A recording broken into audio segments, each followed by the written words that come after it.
Todos los sábados de 8 a 8:30 de la tarde. El agujerito del cielo. De Madrid al cielo.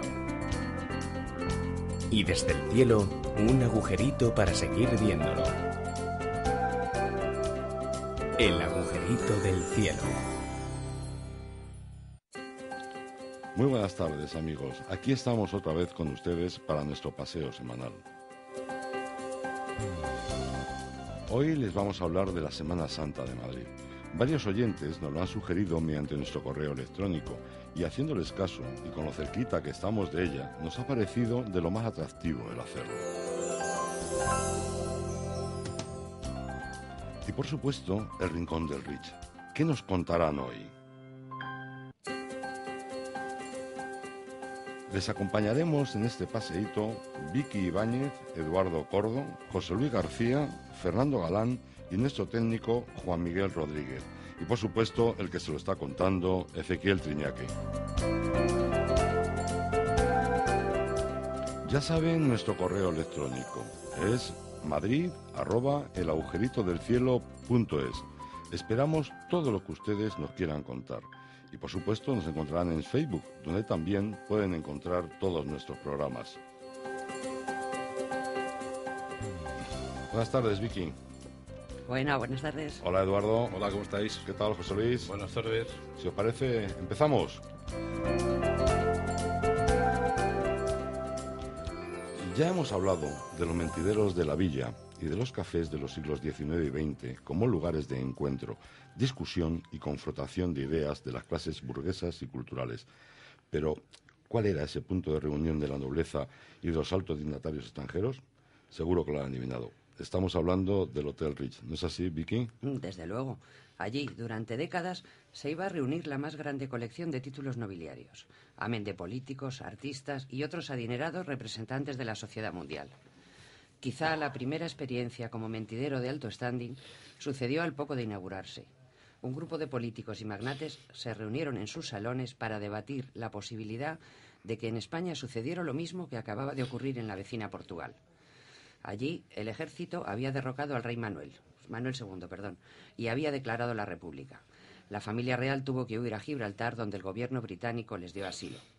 La conclusión, después de un largo debate, fue que no era posible algo similar en España, ya que el ejército estaba con la monarquía. Bien, y entonces en sus salones, ¿de qué se hablaba? Pues además de esto, las huelgas que afectaban a la minería asturiana y a varias ciudades españolas, el tema más recurrente era la campaña militar en Marruecos. También se disertó ampliamente sobre la actividad como presidente del gobierno de José Canalejas. A la vez era amado y odiado por las disposiciones liberales y por la confianza que había conquistado del rey Alfonso XIII. De hecho, creo que Canalejas fue quien recibió a los reyes en la inauguración del Rich. Por supuesto. Lo que pasa que, por desgracia, duró poco. Poco después fue asesinado en la Puerta del Sol por un anarquista. Y 40 años de política se apagaron con su figura. Este hecho, además, supuso una gran conmoción en la época. Y de ello se habló, y no poco, en los salones del Rich. Poco después, otro acontecimiento sembró la curiosidad de todos los mentideros de la capital. El rey sufrió otro atentado. Este fue en el Paseo de la Castellana, y como en los anteriores, gracias a Dios, salió ileso. Era el 7º intento de liquidar la monarquía por la cabeza. Pero la verdad es que no solo de política se debatía en el Rich, ya que, como se imaginarán, también era el centro de la vida social del momento. Y eso se lo iremos contando. Pero en el año de 1912, otro hotel abre sus puertas, ¿verdad? Sí, justo enfrente, en la Plaza de Neptuno, el Palace. Aunque en un principio pareció ser el competidor del Ritz, pronto se le va a ver como el nuevo hermano nacido para formar una familia de colaboración. Así, se afirmaba elegantemente que en el Palace se hospedaban los clientes más cosmopolitas. No olvidemos que ambos hoteles de lujo eran el lugar de acomodo de la realeza, la nobleza, los políticos y las más altas fortunas que venían a Madrid. Antes comentábamos, antes de entrar en el estudio, hablábamos de la etiqueta Rich. Tú lo comentabas. ¿Qué es la etiqueta Rich? Pues vamos a ver. No todo el mundo reunía los requisitos para alojarse en el Rich. De tal forma que sus dueños, durante bastante tiempo, fueron los mismos que los del Palace, establecieron unas reglas muy estrictas y un código de etiqueta secreto para seleccionar a la clientela. Los menos afortunados eran denominados NTR. Esto significaba no tipo Rich. No hay que olvidar que en su origen se creó solamente para la realeza y la más alta nobleza, y que las celebridades no eran bien recibidas. Lo que más se valoraba no era solo el poder económico, sino el origen familiar, la educación, el estilo y las buenas maneras. De tal forma que las reservas de NTR, cuando los dos hoteles compartían dueño, se desviaban al Palace. Muy bien, Vicky. La verdad, créeme, ha sido interesantísimo lo que nos has contado. ¿Nos vemos el sábado que viene? De acuerdo. ¿Nos contarán más cosas? Hasta el sábado que viene, por supuesto que sí.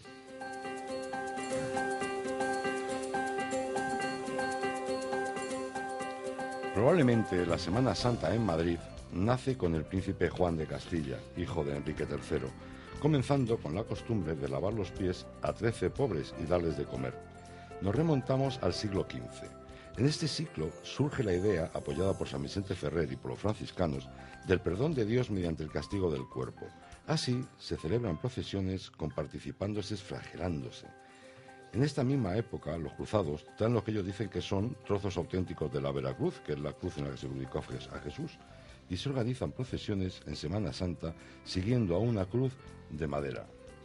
Bueno, estamos hablando de una época en que la vida estaba absolutamente impregnada por la religión.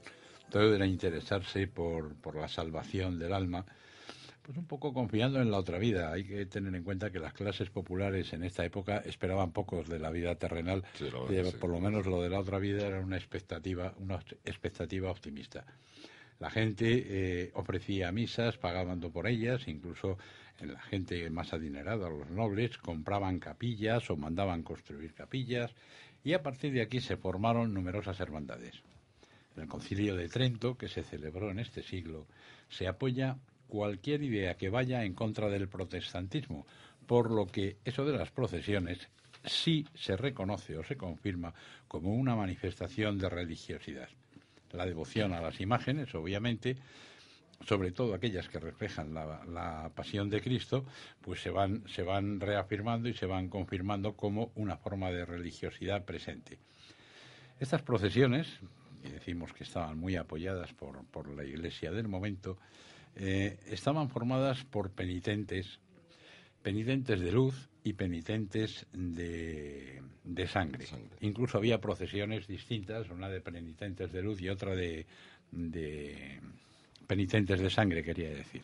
Los penitentes de luz, como ustedes se imaginan, son los que portaban las antorchas, los cirios, etcétera, y los penitentes de sangre pues son los que se iban flagelando. ¿Qué pasaba? Por supuesto, las más populares y la que más gente reunían eran las procesiones de sangre, que siempre despertaban un cierto morbo entre la población. El eterno morbo. Incluso Lope de Vega y Quevedo llegaron a criticar este tipo de penitencia.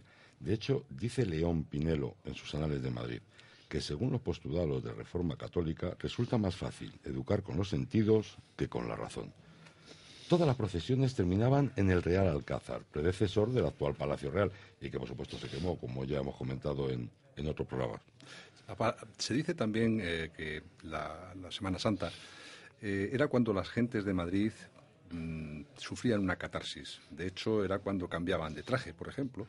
De aquí probablemente viene aquello tan conocido de que el Domingo de Ramos, el que no estrena, no tiene manos, tan conocido por todos. En las puertas de las iglesias se ponían los estereros valencianos, con grandes palmas naturales o con sus hojas artísticamente entrelazadas. También los labradores de la provincia acudían con sus ramas de olivo y de romero. Todo ello pretendía emular la entrada de Jesús en Jerusalén, donde su población le vitoreaba agitando estas plantas. Se cuenta también que en esta época era costumbre que, terminada la misa, los jóvenes llevaban la palma a casa de la dama de sus preferencias. La ataba a la reja o baranda del balcón con una cinta. Si esta era roja, es que se sentía correspondido. Si era negra, que no se sentía correspondido. Pero daría la vida por ella si era verde, que mantenía la esperanza de alcanzar sus favores. Cuando la cinta era blanca, es que su dueña era doncella y no tenía galán. Oye, acaba de llegar Fernando, que ha tenido un retraso, estos atascos. No, habrá sido un tema del jet lag de Irlanda. No, pero por desgracia ha sido el tema de atasco, de un gran accidente. Debe ser eso. Bueno, vamos al reinado de Felipe IV, José Luis. Pues se sigue contando, claro, es que realmente contamos con el problema de que nosotros no estábamos allí y tenemos que hacernos ecos de lo que se cuenta. Y se cuenta que reinando, contaba Fernando de que en aquella época ciertamente no había páginas de contactos ni páginas sociales de intercambio. y que entre los innumerables agasajos que se le ofrecieron y que se prepararon con ocasión de su estancia, se organizó una gran procesión de Semana Santa donde clero y penitentes participaban todos en una magna manifestación, como las que hoy se pueden hacer por la Castellana.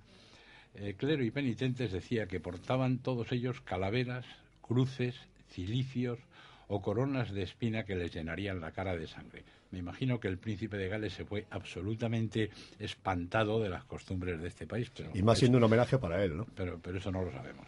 Igualmente la Iglesia potenció la creación de cofradías y hermandades, y especialmente las llamadas de penitencia, ¿no? Por lo que se desarrolló una corriente iconográfica, el realismo religioso. Los talleres de escultores imagineros crearon bellas imágenes de madera policromada, que todavía se muestran públicamente en las numerosas procesiones que recorren el país en estos días, ¿no? Y pueden admirarse tanto en museos como en iglesias como en otros sitios, ¿no?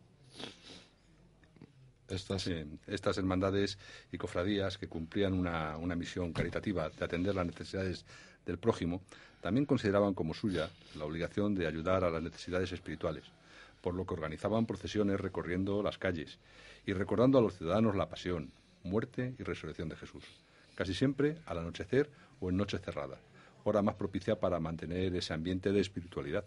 Pero todo este ritual empezaba siempre, como citábamos al principio, el Domingo de Ramos, siempre con un acto religioso solemne y una procesión. Pero llegaba el miércoles santo, y aquí había unas costumbres realmente peculiares. Era tradicional en aquella época ir a pasear cerca de las iglesias o de los cementerios, no se lo pierdan. Las mujeres recibían de los mozos el regalo de una carraca, normalmente tallada en madera noble y con motivos que, sin alejarse de lo religioso, insinuaran sus sentimientos hacia ellas. Los carpinteros de la villa, por supuesto, estaban encantados con esta costumbre. Suponemos. Entonces sí se cuidaba la pequeña y mediana empresa. Se dice que después entraban en la iglesia y en algún momento del acto religioso, que yo no he llegado a enterarme en qué momento era, todas ellas, digo las mujeres, a la vez hacían sonar sus carracas, en tanto que los mozos se entretenían aporreando los confesionarios. No, eso es cierto, que la moda de hacer ruido. El caso era hacer ruido, efectivamente. El caso era hacer ruido. Se sigue manteniendo. Igualmente en las puertas de las iglesias se instalaban vendedores ambulantes que vendían sus comestibles y naturalmente, pues como no puede ser de otra forma, vino, ¿no? Que no falte. Ese que no falte. Y era costumbre permanecer despierto toda la noche hasta el amanecer, y en la que la gente, justo cuando llegaba el alba, se volvían otra vez a recogerse en las iglesias. Permanecían abiertas estas toda la noche. Y bueno, pues evidentemente cuando llegaba el alba llegábamos al Jueves Santo, ¿no? Día de silencio y recogimiento, en el que no podían circular ni carruajes, y solo estaba permitido el uso de sillas de mano, cosa que ni el rey se atrevía a vulnerar esa norma, ¿no? Sí, era curioso porque las mujeres pasaban el día de iglesia en iglesia y los hombres se las unían a partir de las 10 de la noche. No se sabe qué hacían hasta entonces. Y seguían ambos, una vez reunidos, de templo en templo hasta el amanecer, organizándose comitivas iluminadas por antorchas que seguían este recorrido. Parece ser, o puede ser, el origen de las llamadas estaciones de Semana Santa. Y ya estamos en Viernes Santo. A las 6 de la mañana ya salía la procesión de Jesús Nazareno, que iba desde la iglesia de San Millán hasta el convento de los Capuchinos de la Paciencia, creo que en la actual plaza de Bilbao. Glorieta de Bilbao. Sí. A las 8 de la tarde salía de la iglesia de San Sebastián la del Cristo de la Fe, que sigue saliendo en la actualidad. Templo declarado monumento histórico artístico y en el que parece ser, realmente no se sabe, se encuentra enterrado Lope de Vega. Y hay otra procesión sobre la que me gustaría llamar vuestra atención, que resulta absolutamente espectacular por el marco en el que se celebra. Es la que sale, se sigue celebrando hoy, por cierto, digo para que nuestros oyentes lo conozcan, el que no lo sepa y pueda asistir a ella si le interesa. Recorre el claustro del convento de las Descalzas Reales en la plaza del mismo nombre. Este convento, que fue fundado por Juana de Austria, hermana de Felipe II, se procesiona, en esta procesión, se procesiona, perdonadme la redundancia, pero es así, en este acto procesional se porta una talla de un Cristo yacente del siglo XVI, realizada por Gaspar Becerra, que representa a un Cristo yacente, como digo, y que en el lugar de la herida del costado, y aquí la peculiaridad de la talla, tiene incrustada una custodia. cambiando de escenario y cambiando de tono, era costumbre también en este mismo día celebrar un acto de redención con las mujeres de mala vida. Esta redención que suponía, lógicamente, el perdón de sus pecados. Claro que en la mayoría de los casos, a las pocas horas, se necesitaría una nueva redención. Seguramente. Probablemente sí. Lo que no sé si daban certificado de redención y eso afectaba luego al aspecto comercial de la actividad. Pues en las procesiones de la época las mujeres iban totalmente cubiertas. La iglesia, costumbre que en la actualidad también se sigue manteniendo con el tema de las mantillas, ¿no?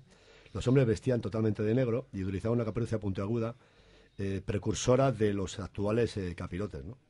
Ya finalizaba la Semana Santa con la procesión que se celebraba, el Domingo de Resurrección. En ella iba una imagen de Jesús resucitado y un muñeco de trapo vestido con colores muy llamativos. Muñeco al que los asistentes apedreaban e insultaban. Este muñeco representaba, por supuesto, a Judas. El muñeco, una vez que la procesión llegaba a la Plaza Mayor, allí mismo era quemado. Sí, hasta entonces las procesiones, como hemos dicho antes, iban hasta el Palacio Real y allí pues los reyes y los que estaban invitados por ellos pues las observaban. Pero ya la familia real empieza a participar en las actividades de la Semana Santa y las hermandades que nacen como asociaciones gremiales y profesionales despiertan el interés de la burguesía.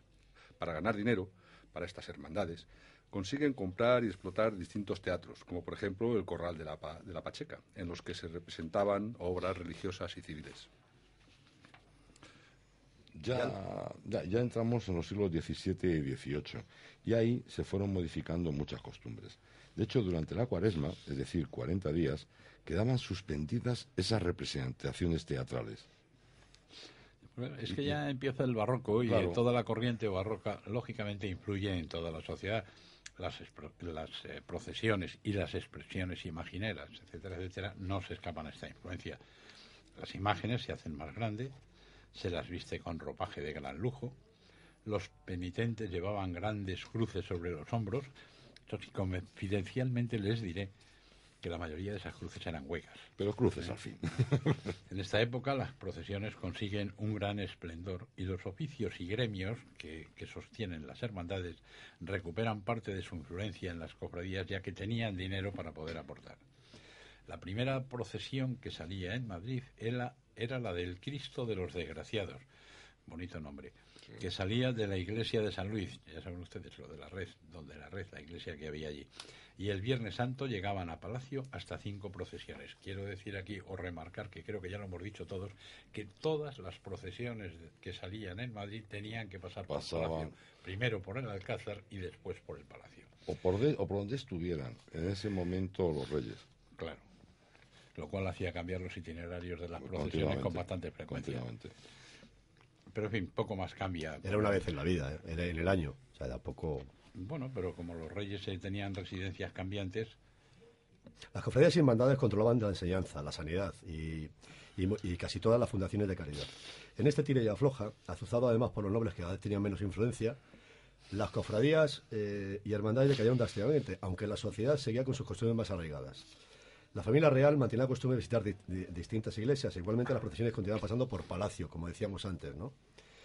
Muchas procesiones empezaron a unirse dando lugar a lo que varios pasos formaban parte de un mismo desfile procesional, lo que promovió la creación de nuevos pasos que reflejaran distintas escenas de la pasión. Sí, pero perdóname, si quieres, que eso se llama también economía de escala. Claro, es decir, al reducirse los recursos económicos, lógicamente se unían. Ya. La procesión era más larga, era por un tema de economía. Pero, lógicamente... Además hablamos de que, claro, en el siglo XVIII se produjeron nuevas normas. Tanto el rey, Carlos III, como la Iglesia querían dotar a las procesiones de un talante mucho más serio. El rey, de hecho, ya prohíbe las flagelaciones o cualquier otra forma de mortificación pública. Claro, estamos en la Ilustración y con ella un mayor raciocinio de la religión. Por otra parte, la corona quería demostrar que controlaba todas las actividades sociales. No olvidemos que estamos en plena época de la Ilustración y el rey llegó incluso a enfrentarse a la Inquisición. Ese rey era el Carlos III. Claro, evidentemente. Con Carlos IV, la corona transfiere gran parte de las propiedades de la Iglesia al Estado. Recordemos que estaba en guerra con Inglaterra y todo el dinero que se pudiera coger era realmente poco. Sí, realmente, además, estamos hablando de ya empezando el siglo XIX, en el que las grandes convulsiones de ese siglo provocan distintos momentos de miseria o esplendor en las cofradías, según cada una. Dependiendo del gobierno que en cada momento estuviesen gobernando. Los progresistas volvieron a expropiar muchas pertenencias de iglesias y conventos, consiguiendo que al final del siglo solo salieran en procesión 5 pasos. Durante la invasión francesa, en la que muchas iglesias y conventos fueron expoliados o destruidos, José I Bonaparte, solo permitió que saliera una procesión el día de Viernes Santo. Pero viene Fernando VII, el deseado, y se restaura el absolutismo, con gran agrado de la Iglesia, por supuesto, y se recuperan las procesiones, aunque es el ayuntamiento el que se hace cargo de los gastos al no disponer las cofradías de dinero suficiente. Parece ser que ni las iglesias tampoco. Como se esperaban problemas de orden público, se prohibió que los hombres llevaran la cara tapada. Claro, y ya estamos con Isabel II. Con ella volvió el esplendor de las procesiones. A la familia real le volvió a gustar el visitar iglesias y a los nobles participar en toda clase de actos litúrgicos, incluidas, por supuesto, las procesiones que nos ocupan hoy. Y ya en el siglo XX, las mujeres se incorporan a las procesiones luciendo la tradicional mantilla española o, en algunos casos, quizá ya más avanzado el siglo XX, con las mismas túnicas, desfilaban con las mismas túnicas de los penitentes, pero sin capirote rígido. Pero bueno, ya se incorporan de una forma, digamos, habitual. Los hombres siguen vestidos de negro o ya empiezan a vestir las túnicas de las hermandades. Y fue frecuente por parte de Alfonso XIII el conceder el perdón en las celebraciones de Semana Santa a algún condenado a muerte, lo que también sucede en otras regiones o en otras Semanas Santas dentro de este país. No condenados a muerte, afortunadamente, pero sí con vista. No, condenados a muerte. Digo, la actualidad. Son indultados. No son condenados a muerte, entre otras cosas, porque no existe la pena de muerte en nuestro país. Afortunadamente. Exacto. Bueno, pues llega la Guerra Civil. Se incendiaron iglesias, se asesinaron a monjas y sacerdotes, pero también esto se acaba, aparecen nuevas cofradías y resurgen otras que habían desaparecido en el conflicto bélico. Se perdieron, eso sí, muchas figuras y pasos, y la pobreza de la posguerra daba a las procesiones un aspecto lamentable, realmente de posguerra, que es el cual se intentó un poco disimular pues, con adornos, con flores, con alguna que otra luz. Llegan los años 50 y la Semana Santa se convierte en una obligación. Los locales están cerrados, la radio en la que solo se escuchaba música religiosa o clásica, misas, y la limitada televisión que existía por aquel entonces con la misma programación. Bueno, o películas como Los 10 Mandamientos, etcétera, etcétera. La verdad es que era imposible hacer otra cosa. Pero ya en el Madrid de hoy, aparte de los actos litúrgicos que propios de esta fecha, de estos días, se celebran multitud de conciertos de música sacra a los que es imposible acceder en cualquier otro momento del año. Casi todas estas procesiones desfilan por el entorno de la Puerta del Sol o las representaciones de música sacra de la Plaza Mayor, si bien existen también numerosas procesiones de barrio que se mueven en el entorno de las iglesias titulares. Sí, salen en Madrid más de 2 decenas de procesiones, algunas de ellas con un gran sabor madrileño y enorme popularidad, como puede ser la de Jesús el Pobre, que en la tarde del Jueves Santo arranca desde la iglesia de San Pedro el Viejo. La imagen es una talla completa del siglo XVIII atribuida a Juan de Astorga. En la Basílica de San Miguel se veneraba una imagen de Cristo crucificado, del siglo XVIII, obra de Luis Salvador Carmona, y esta dio lugar a la creación de una nueva cofradía conocida como la de los estudiantes. Otra procesión, si me permitís que entre en ella, porque me parece verdaderamente singular, es la del Cristo de los Alabarderos. Sí. Esta deriva del Cristo de la Fe, del que ya habíamos hablado antes, es una cofradía que sigue saliendo hoy, que se veneraba en la iglesia de San Sebastián en la calle Atocha. Cofradía que se fundó en 1632 y que 100 años después le piden los cofrades al cuerpo de guardias de corps que acompañen a la imagen. Hoy, con otra talla distinta, una talla moderna, procesiona por el centro de Madrid saliendo del Palacio Real por la Puerta del Príncipe, que es la que está en la misma Plaza de Oriente, y acompañada por los alabarderos, vestidos de alabarderos. También otras de corte absolutamente sevillano, en su estilo, en su iconografía, en su imaginaría. y su forma de portar los pasos son dos cofradías recientes, la de Jesús del Gran Poder y María Santísima de la Esperanza Macarena, que procesionó por primera vez en 1946 y cuyo paso por las estrechas calles del centro nos transporta a la Semana Santa propiamente dicha sevillana, ¿no? Otra cofradía del mismo corte, esta más reciente, es la conocida como Cristo de los Gitanos. Salió a la calle por primera vez en 1998 y las tallas son copias idénticas también de las originales sevillanas y sale de la iglesia de los Jerónimos. Y no podemos olvidarnos de la procesión que más fidelidades y fervor despierta en nuestra capital. Nos referimos, por supuesto, a Jesús de Medinaceli. Madrid siente un fervor especial por esta imagen, probablemente por su historia, por las vicisitudes que ha tenido que pasar desde que en el siglo XVII salió de los talleres de un imaginero sevillano camino de Melilla. Sí, realmente es como una historia de película, de aventuras. Fue robada por el rey Muley y arrastrada por las calles.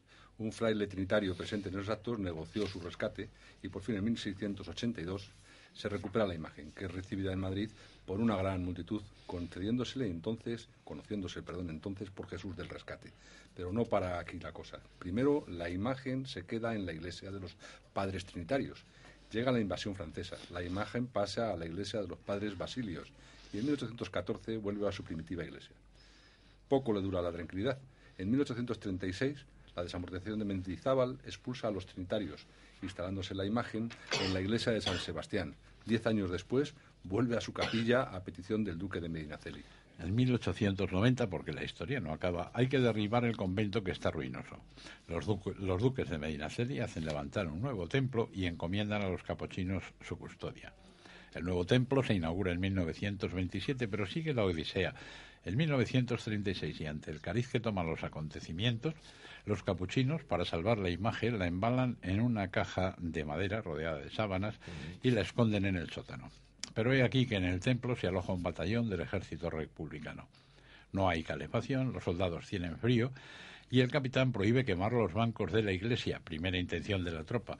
Los soldados rebuscan en todas las dependencias y se encuentran la caja que contiene al nazareno. Cuando el jefe del batallón ve el contenido de la caja, da la orden de custodiarlo con respeto y, según algunos historiadores, hasta con cariño.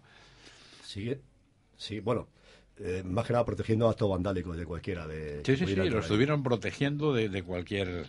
Siguiendo en orden esa misma imagen, la imagen del Cristo, fue nuevamente embalada y entregada a la Junta del Tesoro Artístico. Otro viajecito más, la verdad es que esta imagen lleva vueltas con una peonza.